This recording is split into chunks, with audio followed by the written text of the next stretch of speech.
How can I help you? How can I channel spirit? Okay, so I'm no longer in my marriage, and Yeah. it has been, let's just say I'm lucky to still be sober Yeah. through this entire thing. And I've been trying to communicate with him to come get the rest of his stuff. I have dropped off everything. Yeah. Like I've dropped off everything, and I've been wanting him to come and get his stuff. And I've been emailing saying, "Hey, come, can you please get it by this date?" I really just want to be clear, and like I want to be free of this relationship. I want free of it. And He I doesn't it he doesn't want to be free of it. He doesn't want to be free of it. Yeah. He hasn't fully let go. There's a real, when I tune into the energy of the situation as I'm talking to you, like he's really holding on. He feels very upset about this. Like maybe there's a possibility, maybe you just take some space for a little while, and he's kind of avoiding dealing with the reality of the finality of it. And perhaps there's a possibility for reconnection, and it feels like this is something that you might hear through a friend of a friend. Like it feels like you have mutual friends. It might be something that you hear through a friend about where he's at and what he's doing and that he's hurting. Does this make sense? Does this connect with you? Yes. Yeah, So people are coming to me saying this is what's going on. He's not showing up with people. He's doing this. He's just not showing up. like if you're clear that you want this to be over, then you need to be clear, because there's a little part of you, and I say this with love and respect, there's a little part of you that I want to say you kind of, it feeds something to know that he's still holding on. It feeds something. Okay. If you're really honest with yourself, and this is okay, you're human. This is I'm the end. desperately in love with him. Yeah. Like So there, I'm yeah. still in love with him. And I also know that I just can't be in the relationship the way that it always has, like the way that it's been in the last 3 years. I'm not Yeah. willing to do that. We've been separated for a year, Mhm. and nothing's changed. And Yeah. so that Well, means okay, hold on. Nothing changes if nothing changes. Okay. So nothing will change unless you're willing to do some work. Now, you mentioned something about being sober, and I want to say to you that there is an opportunity here to make amends for some of the chaos in your marriage. Okay. Some of that has really worn away at the fiber of the integrity of this relationship. Okay. So, and of course, I don't know anything about your life. It feels like there's been a lot of wreckage, a lot of chaos, a lot of havoc that's been wreaked in your relationship. And he's hurting from that. Does that make sense? So if you still have love for this person, if it's safe, appropriate, accessible, you feel drawn to it, the karma here is not over between you and this guy. Okay. So well, that's the thing though, it's that it's not safe for me. There's a lot of very serious mental health yeah, stuff on his side. yeah, And I feel like I've done as much as I possibly can yeah, to help him, yeah, and he denies it. yeah. So, and that's why I left, I, because I hear you. And yeah. so I like the boundary, but you're not really setting the boundary, right? Because if you really wanted out, all of his stuff would be packed and out, right? And you'd be like, your stuff is on the lawn. It'll be there till 5 until, whoever else comes to pick it up. Makes sense. So if you really Yeah. wanted out, you would do it. So there's a part of you that's still holding on to. Okay. So, and again, I say this with Yeah. love and respect. I feel that if he's willing to get help, I really do. I feel like if he's willing to get help, the two of you can find a point of convergence. You can find a point of making peace and healing the marriage. It's important that you create very clear boundaries about what you're willing to tolerate and how you want to navigate this going forward. Okay. So I'm going to leave you with that. I think it's not over. I think it's not over for you. So how could it be over for him? How could you expect him to come and get his things when you're still holding on energetically? It's impossible. First of all, it feels like this is kind of a trauma bond between you and this guy. Okay. And I think my sense is that you know this, right? Yeah. And so and I want you to see how this relationship mirrors some of your unconscious beliefs about love. For example, let's look at the relationship in your early childhood, perhaps relationship with your dad. Wow. Okay. Right. If I asked you to tell me what it felt like to be your father's daughter, what it felt like, not what you thought it was like, but what it felt like in your body. Very scared. Mm-hmm. because he was not there. Just scared. So work with me here, okay? So you have your experience in your early childhood relationship with your dad. The male presence, the first man you ever fell in love with, was not there for you, right? You were afraid in that relationship. He did not meet your emotional needs. So now the adult self is in a relationship with somebody who's not meeting your emotional My needs. emotional needs. That is correct. Yeah. If you change your belief about being lovable and having your needs met and being capable of a reciprocal partnership, you shift your internal energy and you show up in your relationship with this new energy, you can change the way the relationship goes. You can affect the way the relationship goes. We can't change other people. You can't be responsible for him. But if you show up differently, then you give the relationship an opportunity to change as well. So Would you be first I willing? need to figure out what I need. And I Yeah. can only base that off of that what I don't want, because that Right. feel good. So here's the thing. What you need cannot be about him. It has to be about you. Okay. Because you can't say, I need you to change, or I need you to be a different guy, or I need you to be more this, or I need you to be less that. Yeah, What yeah. you can say is, I need affection. I need communication. I need honesty. I need transparency. Whatever your needs are, those are about you. Okay.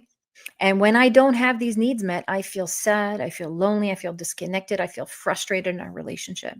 Would you be willing to support me in getting these needs met? Yeah. If you're throwing things at him in a violent way, he feels attacked and he He- feels defensive, and then he just throws his hands up in the air and he's not willing to meet you there because, it's nothing he does is right. Okay. So keep in mind that because you didn't get your emotional needs met by your dad in early childhood, you're going to attract somebody who's never going to be good enough. Makes sense? Mm. It's never going to be enough. It's always going to feel like it's never enough. Does that make sense? And how he's mirroring this to you is that he probably has a deep unconscious belief that what he does is not enough. He can't measure up. He doesn't have what it takes. Do you understand? This is how these two wounds work together. Yeah. Yeah, Okay. this is how these two Okay. wounds work together. Okay, I'm going to attract somebody who's not going to meet me my needs emotionally, and he's going to attract somebody who keeps telling him he's not enough. Right? Oh, Does that make sense? And this is the dance that you're in. yeah. As a channel, I feel like there's a lot of love between the two of you. Yeah. There really is. And this is totally, if you can learn how to regulate your nervous system and feel your feelings and not make him responsible for your pain, you could have a really good relationship with this person. Can I write that down? Yeah, of course. Ooh, not make him, because that is all I do. Hi, Crystal. Crystal Candace says, Hi, Sabrina. Hope all is well. What can I look forward to in love with my person currently no contact? Okay, Crystal. Let me see what I have for you. I don't. I feel like there's a pause in the flow of love right now. Okay. I mean, of course, you're saying no contact, but it feels very flat.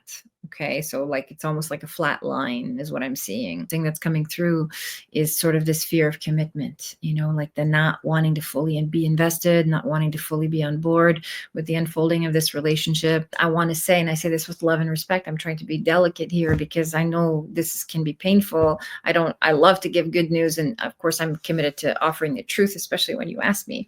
I don't feel like this is your person. Okay. This isn't really your person.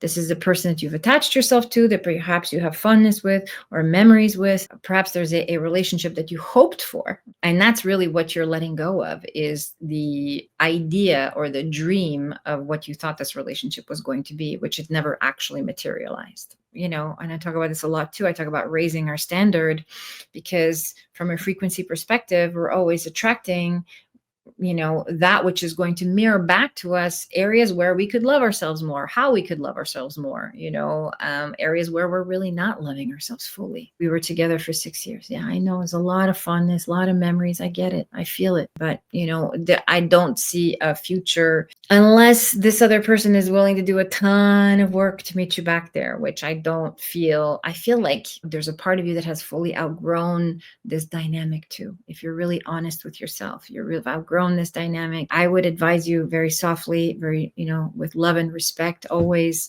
to start to pull away and not invest any more hope, right, in something that may happen potentially in the future with this person, because it's not going to be healthy for you. Okay. It hasn't been healthy for you, which is part of the reason why there's a split. It's never going to be fully what you want it to be. It just doesn't have that potential, not because he doesn't love you, not because you're not lovable, but because he's not, this isn't your person. Hi, San Juan. How are you?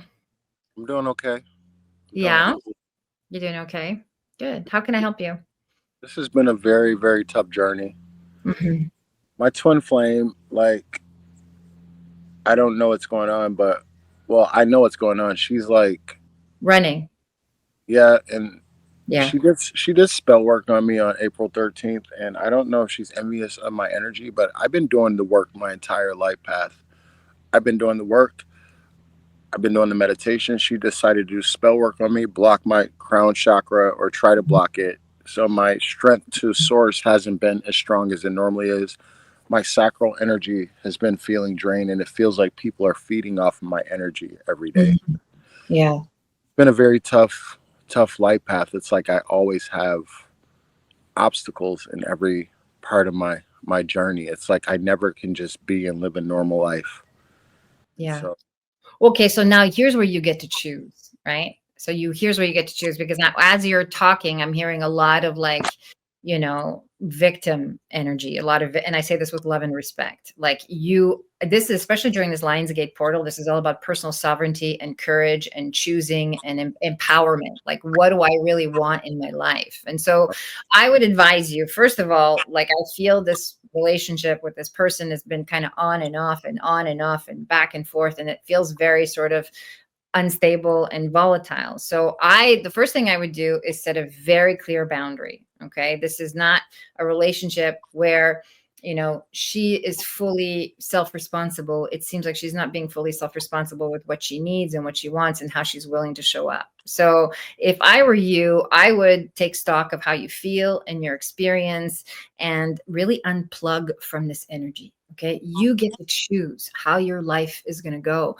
You get to create energetic boundaries. You get to cut these cords and not be part of this cycle of toxicity anymore, because there's something that you want from this person. There's something you want that exists outside of you, and it's not coming, right? And so it's become a source of suffering. And I want, like spirit wants you, I want you to take your power back. You're only susceptible to these energies if you believe in them and if you feel like you can be victimized. Do you understand? If you step into out of victim consciousness and into creator consciousness, I am the source of my reality, and I choose who gets to love me. I choose who gets to be in my sphere. I choose who I interact with. I choose who I'm going to allow into my life, who I'm going to give my heart to, right? If you're being radically self-responsible with your energy, then you get to cut all of this off and you get to stop suffering. You deserve to have love. You deserve to have integrated feminine energy. It's not going to come from this person. I want you to stop suffering. I want you to cut this person off. I want you to cut off all these ideas. And I want you to really focus on protecting your energy and really making the choices that empower you. Okay. Don't say yes to anything that doesn't feel good anymore. Does that make sense? yes, that makes sense. Hi, Diane. Diane says, within 60 seconds of unblocking Orion's dad, he texted, oh boy, he has something shifted within him, or is it some games? Thank you. Here's what I want to say to you. So this reaching out is more like a sudden feeling of obligation, or a sudden pull, an energetic pull towards you and Orion, but it's not something that you can count on. Okay, and I'm going to say this again. This is a come and go, up and down, not stable situation. Right, this is not something has shifted within him, but it's temporary. Is the direct answer to your question. And I don't think he's intentionally playing games. I think that I think there's a genuine desire to reconnect. And then there's like, oh, wait a minute. That's not a good idea. So, there's a very changeable nature to this person. I want you to really sort of not take it seriously. Your role, your lesson in this, Diane, is to not get invested. Okay. Don't get fully invested. Don't allow yourself to, get attached to the idea or to even open your heart to the idea. Okay. So that's my sense, is that has been a shift, but it's very self-centered. It's really about him. It's not about you, or the child. There is a deeper sense of, maybe he feels like he doesn't have much going for him, or he doesn't have much in the world, or he wants to feel that connection, to family. And that's really what it is. So Maria says, may I ask, does Philip cheat on me? We have been together for many years. I'm wondering, does he cheat on me with other women, and what is going to happen with us? Oh, Maria. Okay, so I'm going to answer this question in two ways. First of all, if you already have doubts that your partner is unfaithful, then there is a part of you that knows that something's off in your relationship. And there's a need for trust that's not being met, which I know seems obvious, but I have to say it because of my integrity. So there's a need for trust that's not being met. Like cheating over the internet. It doesn't matter whether it's the internet or in person or over the phone, or, it doesn't matter, because what you're feeling is insecure. And there's a deep, deep insecurity in you that I don't feel like any amount of reassurance, even from me, is going to satisfy. And I say this with love and respect. So my sense from you, Maria, is that there's a lot of trauma around the relationship to the masculine, the relationship to, men in general. And yeah, and it just feels ungrounded. You feel ungrounded in this relationship, and grounded in your relationship to love. Okay. So there's a need for reassurance and connection. And I feel like, you've attached yourself to someone who's avoidant, who's not fully available to you, who's not, giving you what you need. You don't feel safe with this person. So much physical. I've been beaten up by my parents. Yeah. So that, I feel that. I feel the chaos of it, all the PTSD in your body. How are you going to feel and trust in your intuition if you haven't healed that part of you? How are you going to trust love if you haven't healed that part of you? Of course, you're in a relationship you don't feel safe in. It's natural, because you didn't feel safe as a child growing up. So you recreated another chaotic environment for yourself. Do I feel like he's cheating on you? I feel like this person is not fully above board. I want to say, I'm going to answer it in that way. Is there, I don't feel like it's a clean, transparent, wholesome, committed relationship that you're in. Maria says, yeah, you're very good. Thank you. I accept the compliment and very accurate. Good. I'm glad that landed for you. For those of you that want to be on an inner work journey, you can book a reading with me as well. If you want to come in and hang with me for an hour and have an hour of my undivided attention, so we can go deeper. Lorraine, you can post the readings with Sabrina link right there. You can also explore, this is my dog telling me it's 6 o'clock. We can also explore the possibility of doing some one-on-one work together in a long-term container. If you want to do your inner child work and reprogram some of your beliefs from childhood, that's all available on my website.